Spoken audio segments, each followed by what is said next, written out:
Welcome and good afternoon. This is Commish Orr. And today we're going to give a little recap on my Payoff Pitch Pops League Season 2. We're at the All-Star break, and so that's a great time to take a look at what's happened in the first half of this season. Now, I play a third of a season, so we're halfway through that third of a season, just 54 games. And so that's where we're at right now. Teams have played actually 26 games because the second half has 20 has the rest. What would that be? 28?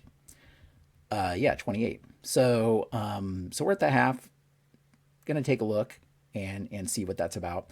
By the way, I do have an all-star game, and if you'd like to vote in that all-star game, I will leave a link down in the description of this video. Or if you go over to baseballmaelstrom.com, which is where you can always find all of this action and stats and all of that on all of the projects that I have going on, you can click on All-Star Ballot and get to the ballot that way as well.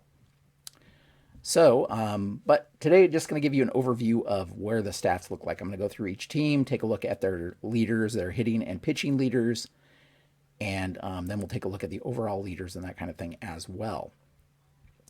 First off, let's take a look at the standings. And we can see that the Boston Splinters are in the lead in the American League, 18-8. There is no interleague play, by the way. They lead the league 18-8. New York rounding out the bottom at 11-15. New York and Oakland both tied at 11-15. And we'll see here in a second that offense in the American League is way higher than offense in the National League. But Boston kind of running away with things so far. Of course, there's still plenty of time to go in the season, since we have 28 more games to go. But already they have a 6-game lead on Detroit, and that kind of thing. In the National League, it's much closer, much closer. And actually, yeah, the last game doesn't look like the last game's been added here. Yeah, this Houston and Chicago game, which we'll get to in a second. But Houston won that game, so they're 16-10 actually in the National League, and they have a 2-game lead on LA, 6-game lead on St. Louis, who rounds out the bottom at 10-16. St. Louis went to the World Series in my last season, season 1, but they are in last place in the National League, though National League is a little bit tighter than the American League in terms of overall standings. In any event, let's take a look at the stats, shall we? I'll blow this up so you can see it a little bit better. And let's just start with Boston.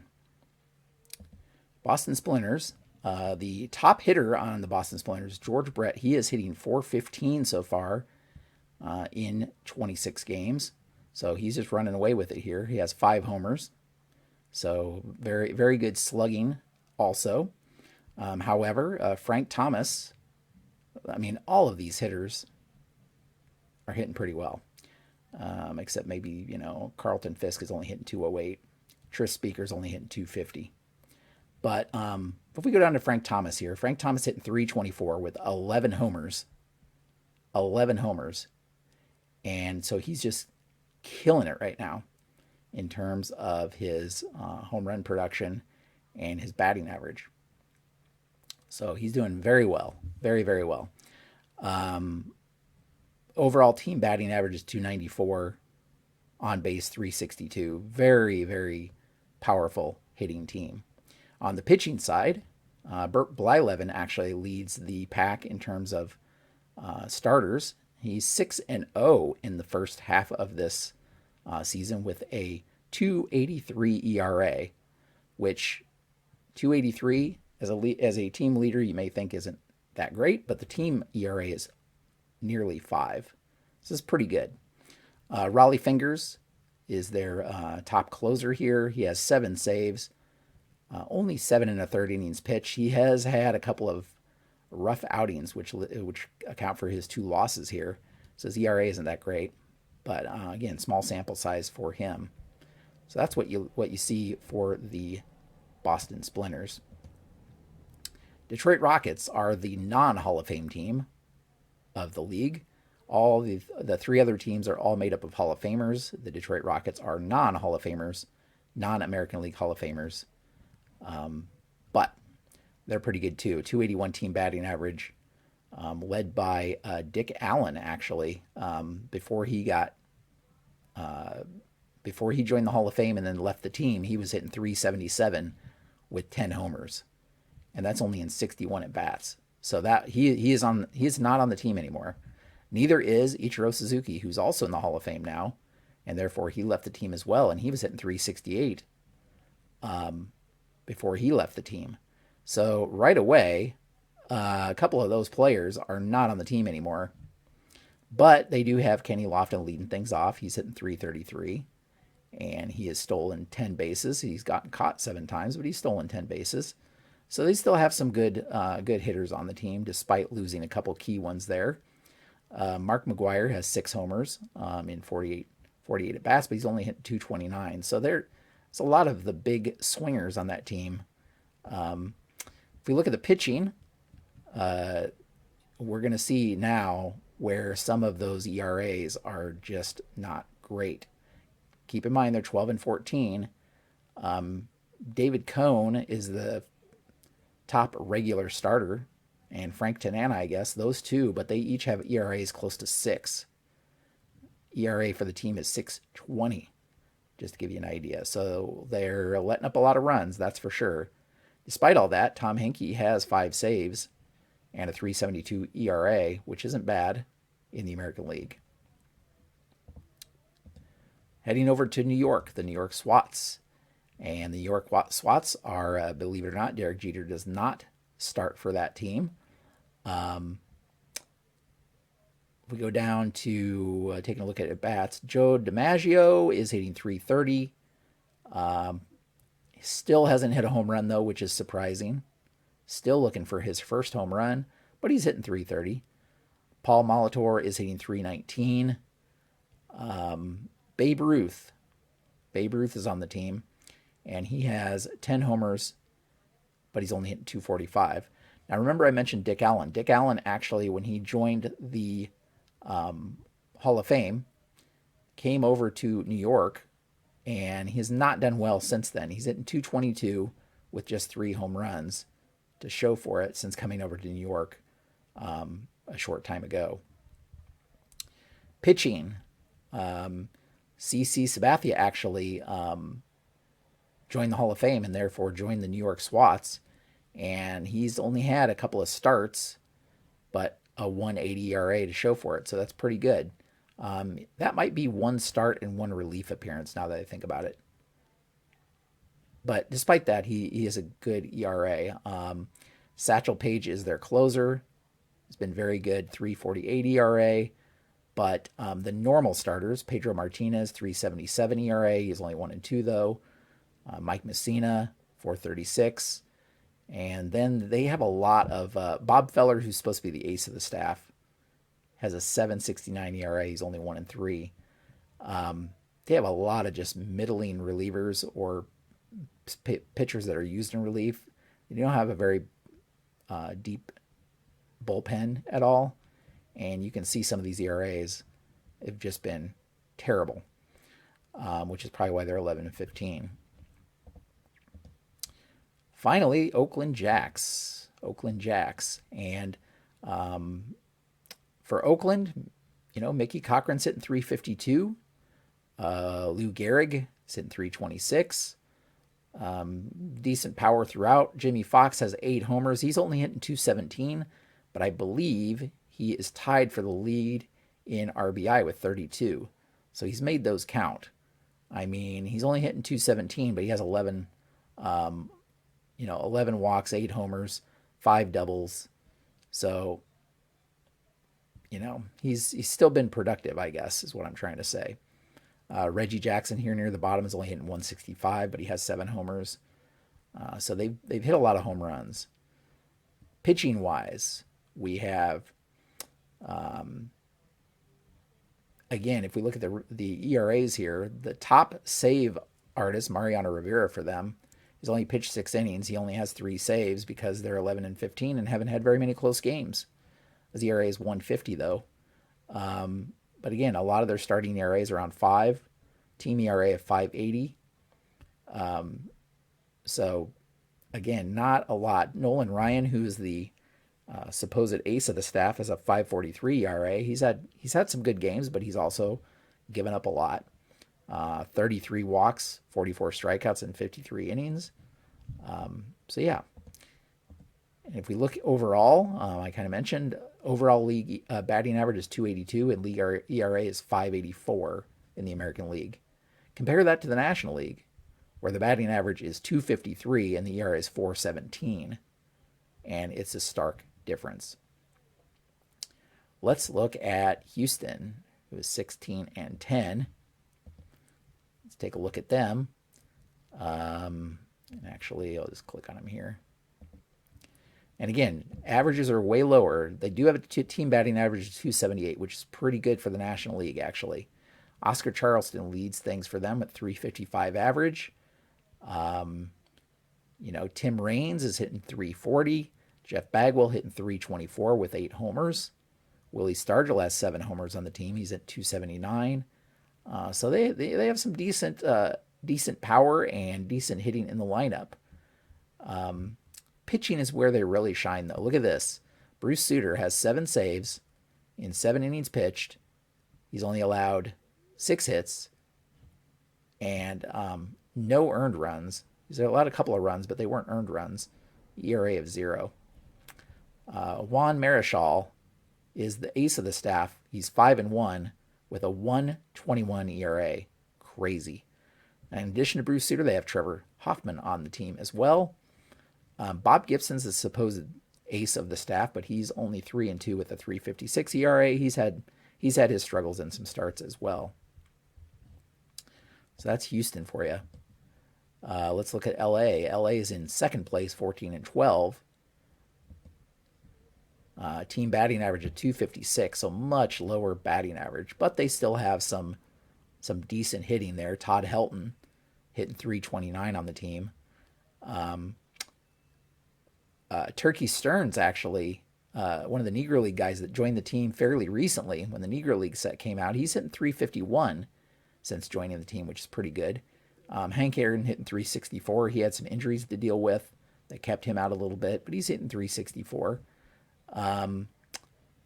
Ralph Kiner has the most homers on the team with 7, but he's only hitting 135. So kind of an all or nothing thing going on there too. If we look at pitching, once again, Lee Smith, 6 saves, 0 ERA. He's only allowed 1 hit in those 6 innings, which is nuts, and struck out 10. They have a couple of other relievers that have ERAs of 0, also Smoltz and Three Finger Brown. Sandy Koufax is the ace of the staff. He's 6-1 with a 1.68 ERA. He's just been dominant when he's been pitching. Of course, Randy Johnson, who you would expect would also be dominant, is 1-4 with a 6.97 ERA. He's just struggled every time he's been out there. Heading now to Chicago. Chicago is the non-Hall of Fame National League team. And so taking a look at them, we see Lonnie Fry, 317 average. Troy Tulowitzki is hitting 296, which isn't too bad. Buster Posey, 275. Albert Pujols, 268. See, we start dropping off now. Pujols only with 1 homer, which is surprising. Sammy Sosa has only 5 homers. He's only hitting 240. Barry Bonds, also on the team, only hitting 195. So the team has struggled offensively. They're only hitting 238 as a team. And pitching-wise, they have some bright spots. You have Kent Tekulve in relief. He's kind of their setup guy with an ERA of 0. Their main closer is Billy Wagner, or was before Billy Wagner left the team. 5.79 ERA, though, before he left the team. And then Dwight Gooden, who is supposedly their ace, he has a 3.86 ERA. He's just 3-3. So he's had a couple of just tough losses, I guess you might say. So yeah, I mean overall, when your team batting average is only 238, you're going to struggle to win games, and your ERA is 497, which is high for the National League. Finally, we head to St. Louis, 10-16, 239 batting average. So again, not very great. Power wise, they're led by Mike Schmidt, who's only hitting 208, but he has 7 homers. Dave Winfield is hitting 419. He's kind of been platooning, so he hasn't had as many at bats, but you should maybe give him some more at bats if he's hitting that well. Duke Snyder's hitting 268. Mike Piazza's hitting 271. So just a lot of just like mid-range hitting. Stan Musial, who's should be one of the better hitters, is only hitting 212. So pretty crazy. On the pitching side, we have Steve Carlton, who is the ace of this staff, and he's 3-3 with a 286 ERA. Greg Maddux, who had a great couple of games to start the season. I think he went, I want to say 18 innings pitched or 19 innings pitched, only allowed 1 earned run in his first 2 games, and has just not done well since then. 5.05 ERA now after losing like his last 4 starts, I believe. So he's struggled. And not the best ERA to show for it either. So that's what you get with St. Louis. And if we take a look at some of the overall leaders, we can see Ichiro near the top of the pack at 350 batting average. That's in the American League. National League, we have a couple of Houston guys, Oscar Charleston and Tim Raines, at the top of the pack for batting average. Slugging is all Dick Allen. These are combined, by the way, combined stats for the 2 teams. On base, Frank Thomas, 415. Here's the home run leaders. Dick Allen combined has 13 homers. Frank Thomas has 11. Babe Ruth has 10. Bagwell leads the National League with 8. And RBI-wise, we have Dick Allen with 32, Jimmy Fox with 32, and then Jeff Bagwell leads the National League with 23. Kenny Lofton has 10 stolen bases, but he's also been caught 7 times, so it's a little bit of a trade-off there. Ichiro has 8, but he's been caught 4 times. So there's what you see for the hitting. Let's take a look at some of the pitching leaders. I already mentioned Juan Marichal leading the entire league with a 1.21 ERA, which is crazy. Sandy Koufax just behind him with a 1.68 ERA. And Bert Blyleven leading the American League with a 2.83. It's pretty good for the American League. You have Koufax and Blyleven with 6 wins apiece. Koufax dominating in strikeouts. Look at that. 66 strikeouts, 20 more than the next closest pitcher in strikeouts. You have Raleigh Fingers and Bruce Sutter leading in saves with 7 apiece. Very, very dominant.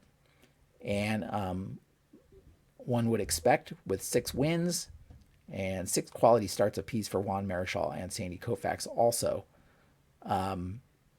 Right at the top of the list here, Juan Marichal, Sandy Koufax, Steve Carlton with whips below 1. So that's kind of what we see for the batting and pitching leaders overall in the league. It's been pretty interesting so far. Of course, we're just a third of the way through the season. And so we're looking forward to the second half. I will have an all-star game. And so during the break, I usually do 2 things. I do a home run contest. And we have the all-star game to look forward to. I did those in season 1. It worked out pretty well. I had fun. And so we're going to do the same thing. But as I mentioned, you can vote on those all-star starters by clicking on the all-star ballot and making your selections. And you can choose a hitter at each position, including designated hitter. Select who you think is worthy. And after the break, we will have the second half of the season where we will see who's going to go to the World Series and battle it out in the World Series. Last year, it was Detroit who won it all, topping the St. Louis Wizards in the World Series. Detroit has a lot of their work cut out for them to do it again, as they're below 500 at this point, and Boston's kind of running away with things. But again, there's still a second half of the season to go, so anything could happen. As always, head over to baseballmaelstrom.com if you want to follow the action. This is my Payoff Pitch League, the standings, upcoming schedule, and scores. And of course, you can follow this link to the stats and the rest of the schedule and that kind of thing. The other current project I have going on right now is a best of the 90s tournament using season ticket baseball, so you can check that out as well. But I also have my past projects up here that you can take a look at as well. With all that said, we will leave things here. Thank you so much for watching. Hopefully you found this interesting. It's been interesting to see how these Hall of Famers do against each other. And really looking forward to seeing the second half here. Hopefully you are as well. Until next time, have a great evening.